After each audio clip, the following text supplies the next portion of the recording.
The Great Hall of the Galactic Council was built to make visitors feel small. Its ceiling rose so high that clouds formed near the top. Light came from floating crystals that moved slowly through the air like lazy fish. The floor was made of black stone that reflected everything like a dark mirror. Ambassador walked across this floor now. His footsteps echoed in the huge space. Behind him walked his assistant, a young woman named. She carried a small box that held Earth's official petition. They had traveled for 3 months through space to reach this place. 3 months of hope, 3 months of preparation. Around them sat the representatives of 200 alien species. Some had scales, some had feathers, some had no solid form at all and floated in special containers. All of them watched the 2 humans with eyes, sensors, or other organs that could not even name. The Council had existed for 10,000 years. Humanity had only discovered faster-than-light travel 50 years ago. To these ancient species, humans were like children who had just learned to walk. Stopped at the center of the hall. Above him, on a raised platform, sat the 5 members of the Inner Circle. These were the most powerful species in the galaxy. They ruled everything. The representative leaned forward. His name was. He had blue skin and 4 arms.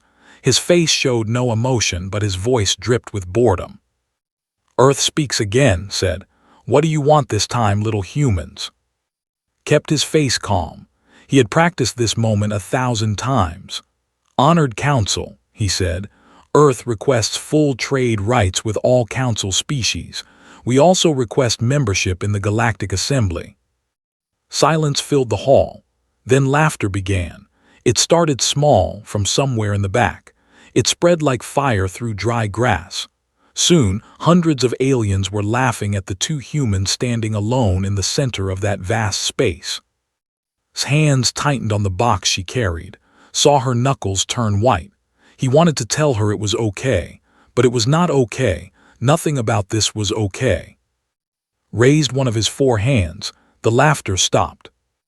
You ask for trade rights, said. Your species cannot even produce basic quantum materials. You ask for assembly membership. Your planet has only one government and it fights with itself constantly. What do you offer the Council, little human? What value does Earth have? Had prepared for this question. Earth offers diversity, he said. We have artists, scientists, philosophers. We have new ideas. We have. You have nothing, interrupted. Your art is primitive. Your science is 5,000 years behind ours. Your philosophy is confused noise. Earth is a small, wet rock on the edge of the galaxy. It has no resources we need. It has no knowledge we want. It has no power we respect. The representative spoke next. She was a tall creature covered in silver fur. Her name was, I have visited Earth, she said. The humans there burn dead plants to make energy. They still use wheels for transportation. They kill each other over imaginary lines they draw on their planet's surface. These are not a civilized species. More laughter filled the hall. Felt his heart beating hard in his chest. He had known this would be difficult, but hearing these words, standing in this place, feeling so small, it hurt more than he had expected. The Council has rejected Earth's petition 6 times before, said the representative. He was a being made of pure light, contained in a crystal shell. This is the 7th time. Do you humans not understand? We do not want you. We do not need you. Go back to your little planet and stay there. Stepped forward. Please, she said. Her voice was strong despite everything. We have improved so much in 50 years. Give us a chance. Let us prove ourselves. Looked at her like she was an insect. Prove yourselves. Little female human, your species will never prove anything to us. You are not our equals. You are not even close to our equals. You are nothing. He waved his hand dismissively. The petition is rejected. Again, Earth will receive no trade rights. Earth will receive no assembly membership. Earth will remain what it has always been, a forgotten rock in a forgotten corner of space. Leaned back in his chair. Now leave this hall. We have important matters to discuss, matters that concern real civilizations. Stood frozen for a moment. He thought about all the people back on Earth who had worked so hard for this day. The scientists who had built their ship. The diplomats who had taught him every alien language. The ordinary people who had donated money so Earth could afford to send representatives to the council. All of that work, all of that hope, rejected in minutes. He turned and walked toward the exit, walked beside him. Neither of them spoke. What was there to say? As they passed through the rows of alien representatives, heard whispers. Some were in languages he understood, some were not. But the meaning was always the same: pathetic, primitive, worthless. Near the exit, a young blocked their path. He was smaller than probably a junior official. He looked at with a smile that was not friendly at all. "Human," the young said, "do you know why we will never accept your species?" Said nothing. "Because you are weak," the continued. "You have always been weak. You will always be weak. Your species will die on your little planet, forgotten by the galaxy, and no one will care. No one will even notice." He stepped aside to let them pass, and walked out of the great hall. The doors closed behind them with a sound like thunder. They returned to their small ship. It was old and slow compared to council vessels, but it was theirs. It was Earth's. Sat down heavily in her chair. "What do we do now?" she asked. Her voice was tired, defeated. Looked out the window at the council's space station. It was beautiful and terrible at the same time. Thousands of ships moved around it like bees around a hive. None of those ships were from Earth. "We go home," he said quietly. "We report what happened, and then—" He paused. Something was changing inside him. The sadness was still there, but something else was growing too, something harder, something colder. "And then what?" asked. Turned away from the window. His eyes were different now. There was steel in them that had not been there before. "And then we make them regret this day," he said. "I do not know how, I do not know when, but someday they will look at Earth and they will not laugh. They will fear." Stared at him. She had never seen the ambassador like this. He had always been calm, patient, diplomatic. But diplomacy had failed. 7 times it had failed. "Start the engines," said. "Take us home." The little ship turned away from the council station and disappeared into the stars. Behind them, the aliens continued their important meetings about their important matters.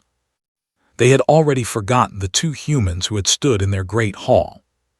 They would remember soon enough. The elevator dropped fast, too fast for comfort, held the railing and tried not to think about how deep they were going. 3 weeks had passed since their humiliation at the council. 3 weeks of quiet, no announcements, no public statements, just silence from Earth's government. Then yesterday had received a message, 2 words only: "Come home."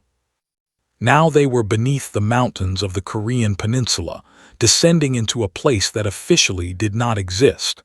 The elevator had been falling for 10 minutes. They must be kilometers underground by now. Finally the elevator stopped. The doors opened. Gasped.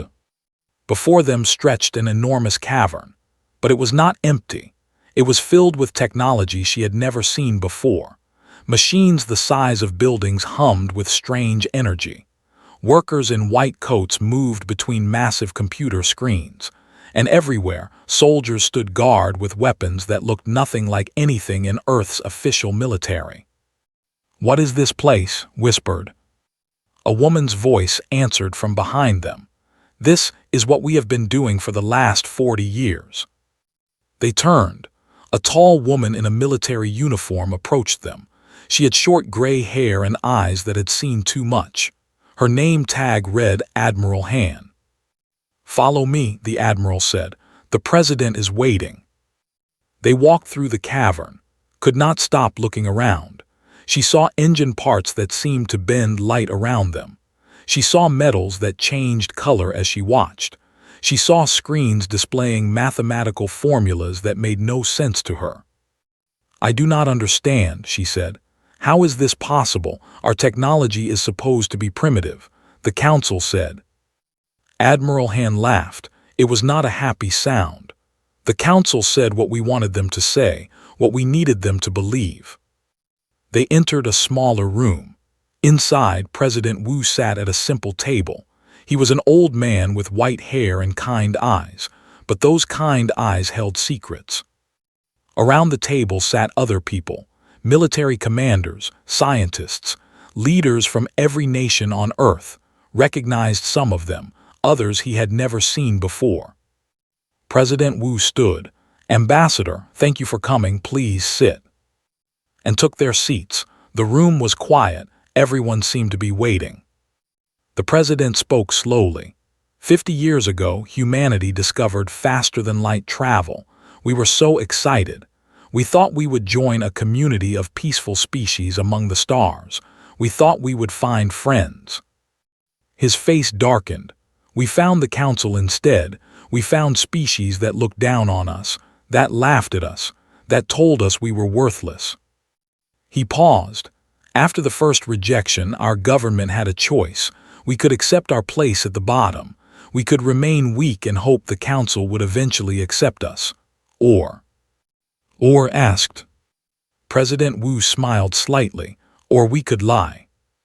He pressed a button on the table. The wall behind him became a screen. Images appeared, ships, weapons, technology that could not even name. We let the council believe we were primitive, the president continued.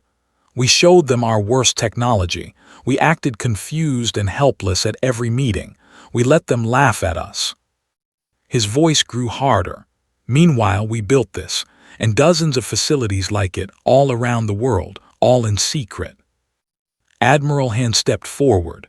For 40 years, the best minds on Earth have worked on one goal, catching up to the council, then passing them. She changed the image on the screen. Our ships are now faster than theirs. Our weapons are more powerful. Our shields are stronger. We did in 40 years what took them thousands. Shook her head. That is impossible. How? A scientist at the table answered. His name was Dr. Park. He was thin and wore thick glasses. Humans are different from council species, he said. They live for thousands of years. They think slowly. They improve slowly. We live short lives. We think fast. We improve fast. We had to. Survival demanded it.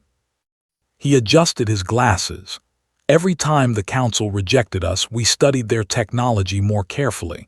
We learned from their mistakes. We found better ways. Our short lives made us hungry, made us desperate, made us creative. President Wu nodded. The council's oldest species has not invented anything new in 5,000 years. They do not need to. They are comfortable. They are lazy. They think they are superior, so they stop trying to improve. He looked around the table. We never stopped trying. Felt his mind spinning. Everything he had believed was wrong. Earth was not weak. It had never been weak. It had only pretended to be. Why, he asked. Why tell me now? Why keep this secret for so long? The president's face became serious. Because of what happened at the council 3 weeks ago, we watched the recording of your meeting, Ambassador. We heard what they said to you, what they said about Earth, about humanity. His hands formed fists on the table. They called us worthless. They told us to go back to our forgotten rock and stay there. They said we would never prove anything to them. He stood and walked to the screen. The time for pretending is over. The time for begging is over. The time for hopping they will accept us is over. He turned to face them all. Tonight, Earth will terminate every treaty we have signed with the Council, every trade agreement, every diplomatic understanding, everything. The room was silent, felt cold. This was the beginning of a war. It had to be. They will see it as an act of aggression, Admiral Han said. They will probably send ships to investigate, maybe to threaten us, maybe to attack. President Wu nodded slowly. Yes, they will. He smiled, and there was something dangerous in that smile. And then they will discover that Earth is not what they thought it was, that humanity is not what they thought it was. He looked at, "Ambassador, I want you to deliver our message to the council. You stood in their hall and heard their insults. You will stand there again and deliver our response." His heart was beating fast. What response? The president handed him a small data chip. "Everything is here, every word you need to say, but the most important message will not come from words." He walked to a window that looked out over the cavern. "In exactly 12 hours our fleet will reveal itself. 4,000 ships, Ambassador, hidden in bases on the Moon, on Mars, inside asteroids. They will appear at every major jump point in our region of space." Stood up, 4,000 ships. That is more than most council species have combined. Admiral Han nodded. "Exactly." President Wu turned back to them. "The council thinks we are children. Tomorrow, the children will show them what happens when you push too hard, when you laugh too long, when you dismiss an entire species as worthless."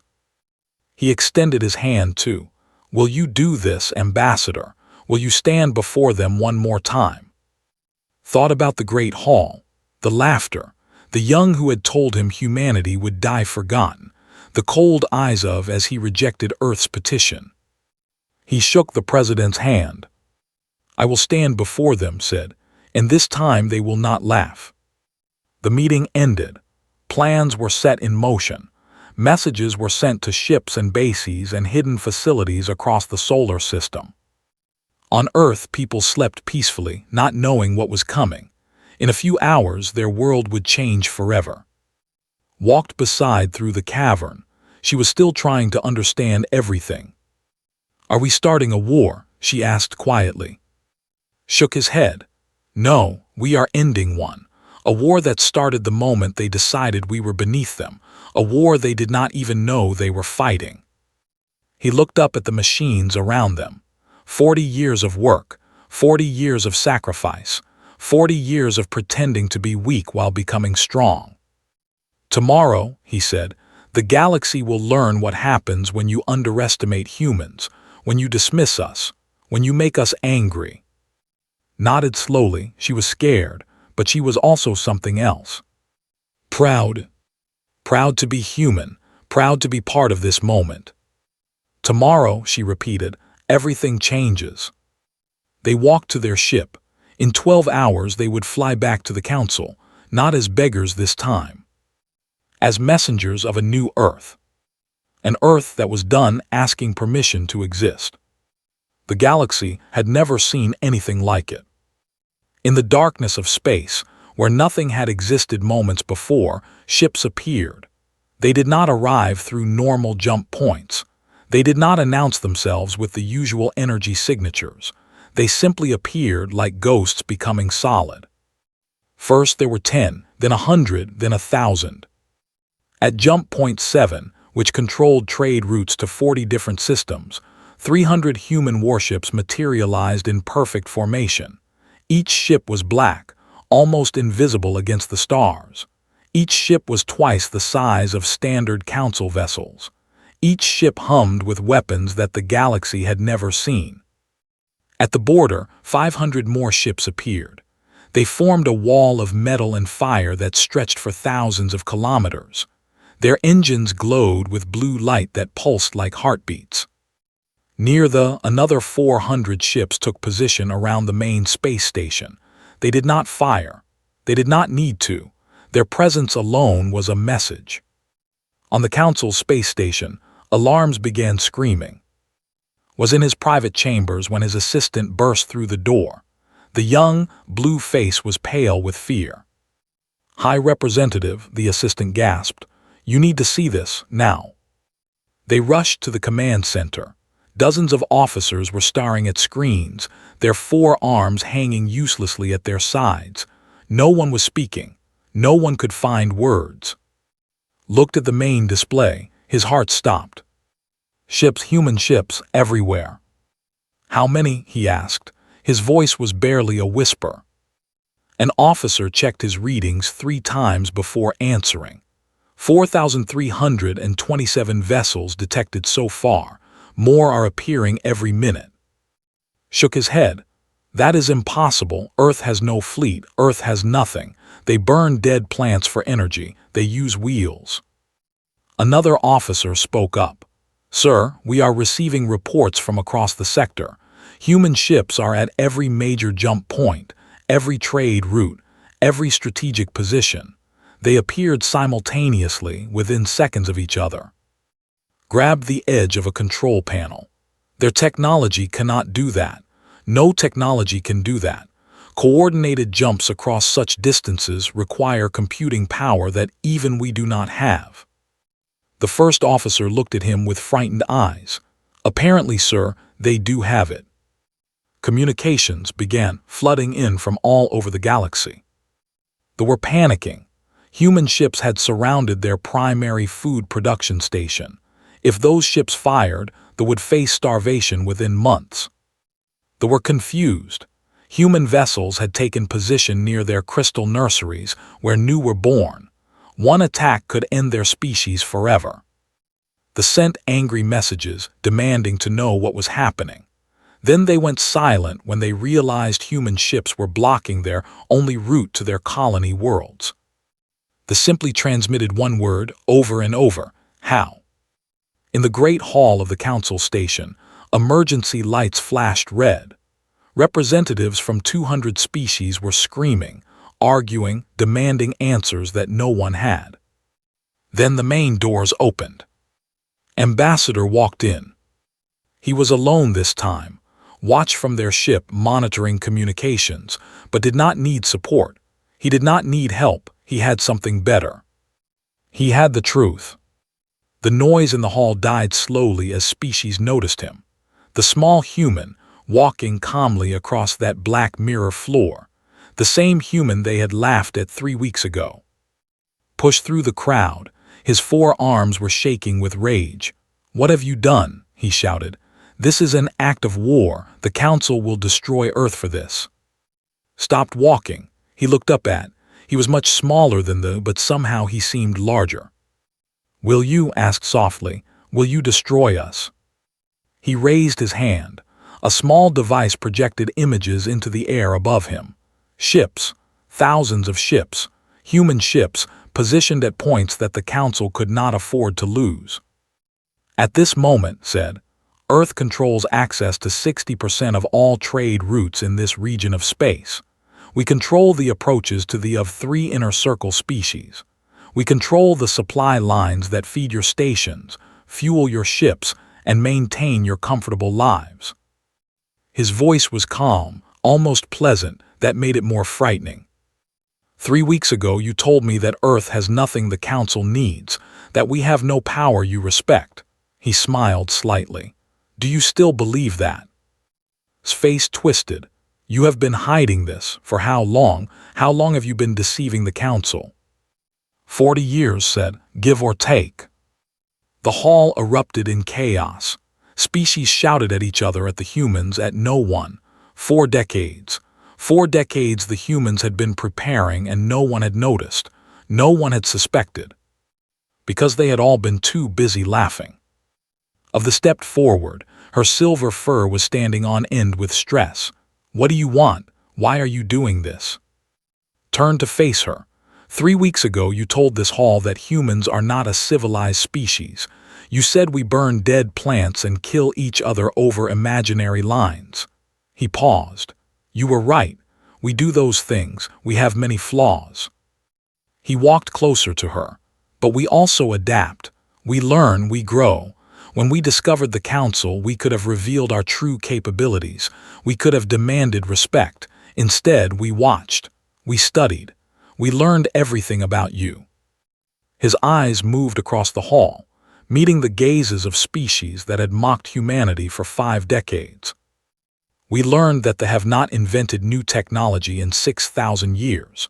We learned that they depend entirely on 3 food production stations. We learned that they reproduce only once every 500 years and cannot afford to lose a single nursery. We learned that they have only one route to their colonies and would collapse without it." He spread his hands. "We learned your weaknesses, all of them, and we positioned ourselves to exploit every single one." The representative floated forward in his crystal shell. "This is monstrous. You planned this for 40 years. "You had 10,000 years to treat us fairly," replied. "You chose not to, so yes, we planned, we prepared, we waited." Found his voice again. "The Council will not be threatened by primitives. We will call our fleets. We will crush your ships and burn your planet to ash." Nodded slowly. "You could try, but let me tell you what will happen if you do." He pressed another button on his device. New images appeared.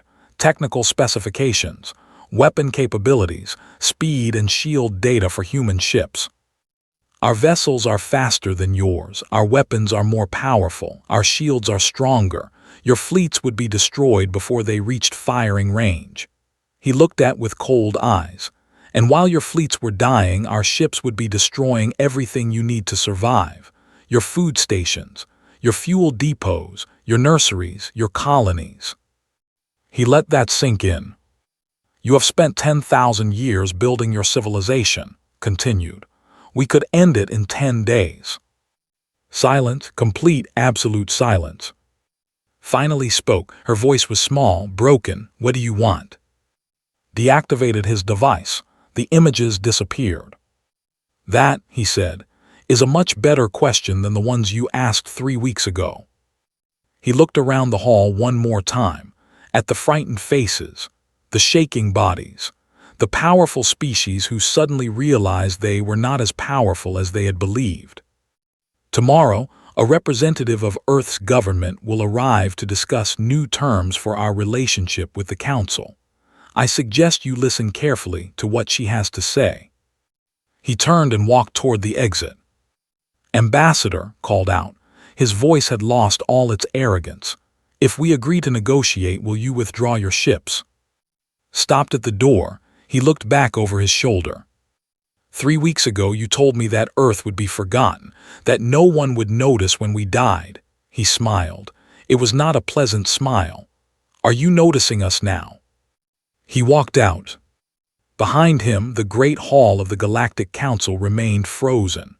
200 species, thousands of representatives, all standing in shock. The children had grown up, and the galaxy would never be the same. Commander Sara stood on the bridge of the Earth vessel Sunrise. Through the massive windows she could see it was a beautiful planet, blue oceans, green continents, white clouds drifting across its surface. And between her ship and that planet, warships were gathering. 200 of them so far, more arriving every hour. They formed a defensive line, protecting their world from the human fleet that had appeared in their sky. Sara was not worried. Her fleet had 500 ships. Each one was superior to anything that could field. If fighting started, it would be over quickly. But she hoped there would be no fighting. "Commander," her communications officer said, "we are receiving a transmission from the fleet. They are demanding we leave their space immediately." Sora nodded, put it on screen. An admiral appeared. He was old, his blue skin faded to pale gray. His 4 arms were crossed in a gesture of defiance, but his eyes showed fear. "Human commander," the admiral said, "you are in violation of 16 different treaties. You will withdraw your ships or face the consequences." Sara leaned back in her chair. She was young for a commander, only 35 years old, but she had trained her whole life for this moment. "Admiral," she said calmly, "those treaties were terminated 18 hours ago. Earth is no longer bound by any agreement with the Council." The admiral's face twisted. "Then we will defend our world with force." Sora looked at him for a long moment. Then she did something that surprised everyone. She laughed. "Admiral, let me show you something." She signaled to her tactical officer. On the screen, a display appeared next to the admiral's face. It showed his fleet in perfect detail, every ship, every weapon, every weakness. "We have been watching you for 40 years, Sora said. "We know your ships better than you do. That vessel on your left flank has an engine problem that your engineers have not detected yet. The ship in your center has shields operating at only 60%. Your flagship's weapons array has a targeting error of 0.3 degrees. The Admiral's face went pale. If we fight, Sora continued, you will lose, all of you, in approximately 17 minutes. She leaned forward. I do not want that, Admiral. I did not come here to destroy your fleet. I came here to deliver a message. The Admiral was silent for a long moment. Then he asked quietly, what message? Sora stood and walked closer to the screen. For 50 years, the Council has treated humanity like dirt beneath their feet. You laughed at us. You rejected us. You told us we were worthless. Her voice hardened. That ends today. She gestured and new information appeared on the display. At this moment, human ships control access to 47 key locations across this region of space. Trade routes, supply stations, strategic positions. We did this in less than one day. She let that sink in. Your economy depends on trade. Without it, your worlds will starve. Your industries will collapse. Your civilization will fall apart within years. The Admiral's voice shook. What do you want from us? Sora smiled slightly. We want what we asked for 7 times, what you rejected 7 times. We want respect. We want fair treatment. We want to be seen as equals, not as primitives to be mocked and dismissed. She paused. But we no longer want membership in your council. We no longer want to join your club. You showed us exactly what kind of club it was. We want no part of it. The Admiral looked confused. Then what do you want? New terms, Sora said. New treaties. Fair trade agreements that benefit both sides. Open borders for travel and exchange. And one more thing. She met his eyes directly. An apology from the Council, public and official, for 50 years of insults and rejections. The Admiral almost laughed. Almost. Then he remembered the 500 ships aimed at his world. The Council does not apologize, he said weakly. Sora shrugged. Then we do not leave, and we do not allow any ships to pass through the routes we control. How long before they start dying without food supplies? A month? 2. Before the Admiral could respond, another transmission cut in. It was the High Representative. His image replaced the Admiral's on the screen. Human Commander said. His voice was different now. The arrogance was gone. Only tiredness remained. I wish to negotiate. Sora nodded. I thought you might. For the next 6 hours they talked. Sora represented Earth's demands, tried to save what he could of the Council's dignity. It was difficult work. The other Council species watched through their own communications links. They saw their mighty Council, the organization that had ruled the galaxy for 10,000 years, being forced to negotiate with a species they had dismissed as worthless. It was painful for them, but it was necessary. On Earth, people watched live broadcasts of the negotiations. For the first time in 50 years, they saw their representatives speaking to the Council as equals, not begging, not asking for permission, demanding what was rightfully theirs. Streets filled with crowds, people cheered, some cried. For so long they had felt small in a galaxy that did not want them. Now they felt something else. Pride. In the great hall of the Council station, emergency meetings were happening every hour. Species that had never agreed on anything were suddenly finding common ground. They had to. The humans had left them no choice. They officially supported the new treaty terms after human ships allowed 1 food shipment through to their stations. It was a gesture of good faith, but it was also a reminder of who controlled those supply lines. They agreed to everything after Sora personally guaranteed the safety of their nurseries. She did it kindly, with genuine respect for their species. This confused them. They had expected humans to be as cruel as the Council had always been. They negotiated for 3 hours over small details, trying to maintain some pride. In the end, they signed like everyone else. They simply transmitted a request for technical exchange. They wanted to know how human ships could jump so precisely. Sora promised to discuss it later, after the treaties were signed. Only held out. "The Council will not apologize," he said again and again. "We have never apologized. It would show weakness." Sora listened patiently, then she leaned forward. "Representative," she said, "you once told Ambassador that humanity would die forgotten and no one would care." She paused. "Do you remember saying that?" Was silent. "I remember," Sora continued. "Every human remembers. We will remember it for generations. It will be taught in our schools. It will be carved into monuments. It will never be forgotten." She stood. "You wanted us to be forgotten. Instead, you made us unforgettable. Your insults gave us purpose. Your rejection made us strong. Your laughter united 8 billion humans in a way that nothing else could have." She walked to the window of her ship and looked at the. "So perhaps you are right. Perhaps you should not apologize. After all, we should be thanking you. Without your cruelty, we might have remained what you thought we were: weak, divided, forgettable." She turned back to the screen. "But you showed us what the galaxy really thinks of us, and we decided to prove you wrong." Sat in silence for a long moment. When he finally spoke, his voice was barely audible. "What exactly do you want the apology to say?" Sora smiled. "I have a document prepared. It is very simple, very short. You do not even have to mean it." She sent the file, read it. His 4 hands trembled slightly. "The Galactic Council apologizes to the people of Earth for past dismissals and disrespect. We recognize humanity as equals in the galactic community."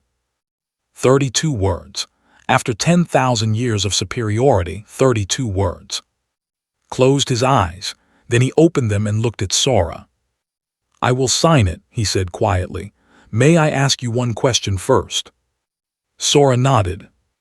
"If we had treated you fairly from the beginning, if we had welcomed you into the Council 50 years ago, would you have shared your technology with us? Would we have grown together?" Sora considered the question carefully. "Yes," she said finally. "We wanted friends, not enemies. We wanted partners, not subjects. You could have had all of this, everything." She shook her head sadly. "But you chose to laugh instead." Sign the document. The file transmitted across the galaxy. Every species received it. Every world heard the words. The Council had apologized. For the first time in history. To the species they had called worthless. In the Great Hall, representatives from 200 species watched in stunned silence. Everything had changed. The galaxy they knew no longer existed. A new order was being born. And humanity would help shape it. 1 year had passed since the day humanity revealed itself to the galaxy. The Great Hall of the Galactic Council looked different now. The floating lights still drifted near the ceiling. The black mirror floor still reflected everything above it, but the feeling in the room had changed completely. Where there had been arrogance, there was now caution. Where there had been laughter, there was now quiet respect. Where there had been 200 species looking down at humans, there were now 200 species looking across at them. Ambassador walked across that familiar floor, but he walked differently now. His steps were confident. His head was held high.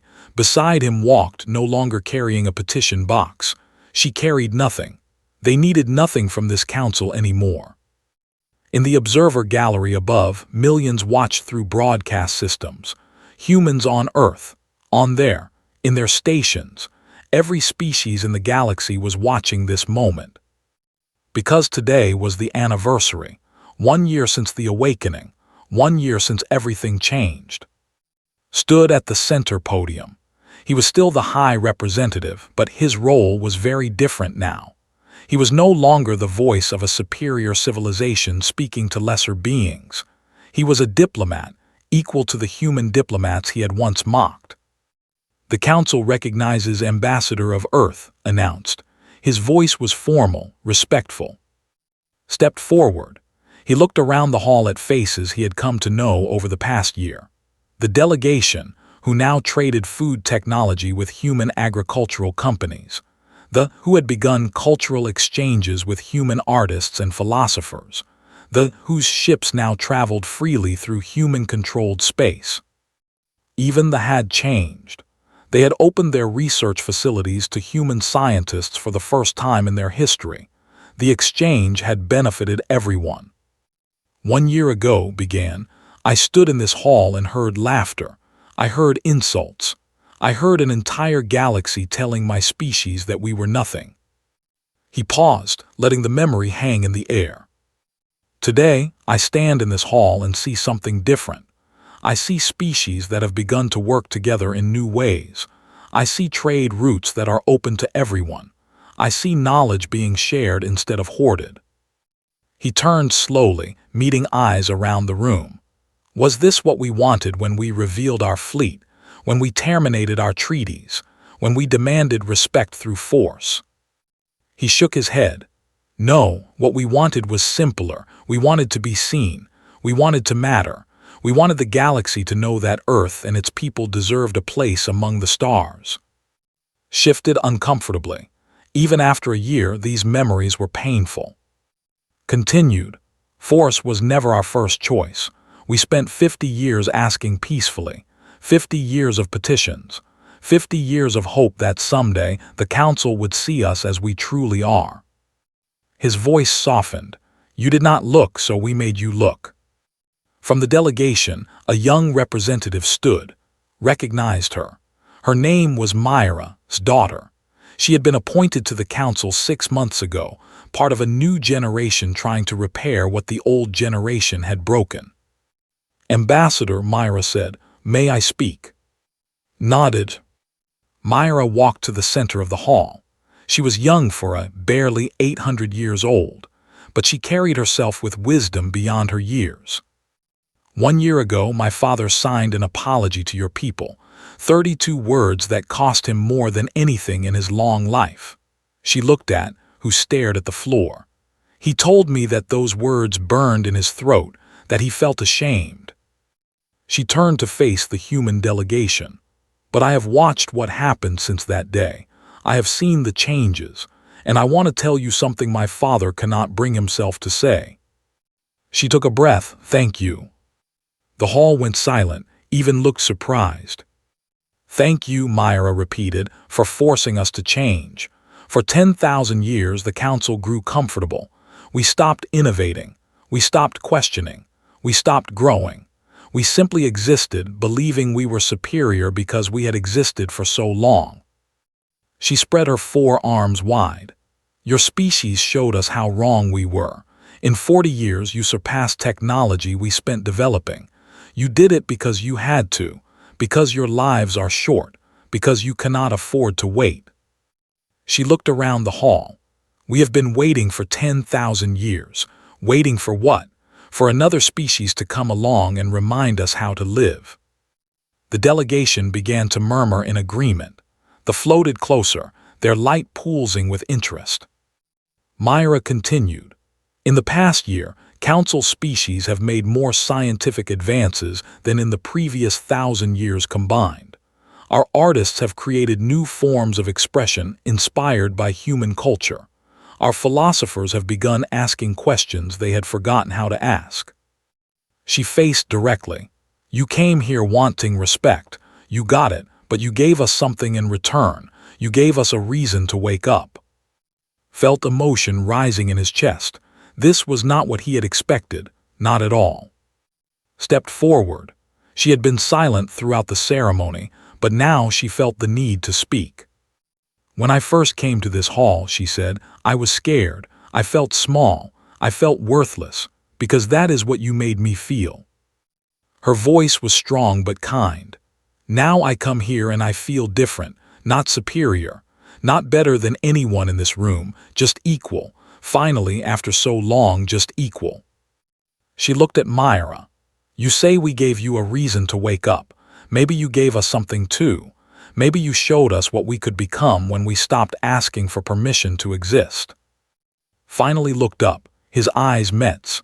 There was still pain there, still wounded pride, but there was something else too, something that might someday become acceptance.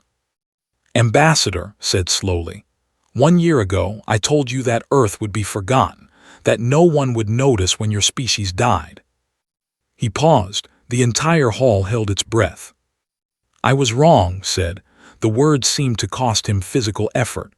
"I was wrong about everything, about your species, about your world, about what it means to be civilized." He stood. "Today I say this not because I am forced to. I say it because it is true. Humanity has earned its place in this galaxy, not through the treaties we signed, not through the apology I gave, but through who you are." He extended one of his 4 hands toward. "I hope, in time, you can forgive an old fool his pride." Looked at the hand. He thought about everything that had happened, the rejections, the insults, the laughter, the moment when a young had told him humanity would die forgotten. Then he thought about the year that followed, the changes, the growth, the slow, difficult process of species learning to see each other clearly. He took his hand. The hall erupted, not in laughter this time, in something else. Applause, cheers, the sound of 200 species celebrating a moment they had never thought possible. On Earth, people watching the broadcast began to cry. They had waited so long for this, so long to be seen, so long to matter. Now they did. Stood beside, tears running down her face. She remembered standing in this same spot a year ago, holding a petition box full of hope that had been crushed minutes later. Now she held nothing, and she had everything. The ceremony continued. Speeches were made. Agreements were signed. The galaxy formally entered a new era, one where humanity was no longer an outsider begging for acceptance. They were partners, equals, members of something larger than any single species. As the event ended, walked out of the great hall for what he knew would be the last time. His work was done. Younger diplomats would take his place. The future belonged to them. Walked beside him. "What now?" she asked. Smiled. It was a real smile, warm and tired and satisfied. "Now we go home," he said, "and we live, we build, we create. We do all the things we were told we could not do." He looked back at the hall one more time. "They said we were worthless," he said quietly. "They said we would be forgotten." He turned and walked toward their ship. "They will never forget us now." The ship lifted off. Below them, the council station grew smaller and smaller until it was just a point of light among millions. But one of those points was different. One of them was home. Earth, the little blue rock on the edge of the galaxy. The planet that refused to be forgotten. The planet that changed everything.